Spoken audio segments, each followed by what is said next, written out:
ప్రస్తుతం ఇప్పుడు టాలీవుడ్ సినిమా దగ్గర ఉన్నటువంటి top most young and star heroines లో మొట్టమొదటిసారిగా వినిపించే పేరు శ్రీలీల. ఇక తెలుగులో డీసెంట్ డబ్ల్యూ తర్వాత వెనువెంటనే పెద్ద ఆఫర్స్ అందుకోవడానికి ఎక్కువ సమయం కూడా పట్టలేదు.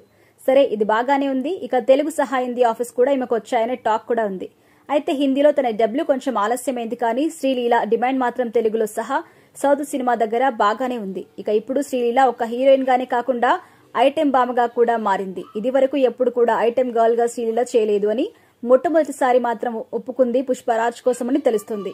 అయితే ఇప్పుడు ఇండియన్ సినిమా అంతా ఆసక్తిగా ఎదురు చూస్తున్న బిగ్గెస్ట్ ఇండియన్ సినిమా పుష్ప 2 అని అందరికీ తెలుసు.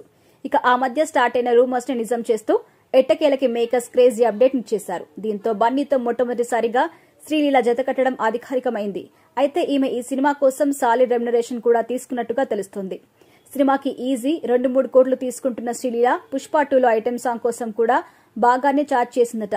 ఇక సినీ వర్గాలు చెబుతున్న సమాచారం ప్రకారం ఈ సాంగ్ కోసం ఆమె అక్షరాల ₹1 కోటి పే చెక్ అందుకుంది అని తెలుస్తుంది.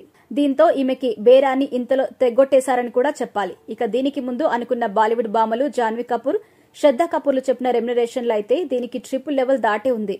దీంతో ఫైనల్ గా చౌకగానే శ్రీలీలతో సెట్ చేసుకుని ఈమెకి పాన్ ఇండియా ఇమేజ్ కి ఒక్క సాంగ్ తో ఇవ్వబోతున్నారని చెప్పొచ్చు. మరి చూడాలి ఈ సాంగ్ ఇద్దరి నడుమ ఏ లెవెల్లో ఉంటుందో, ఎవరు ఎవరిని డామినేట్ చేస్తారు అనేది.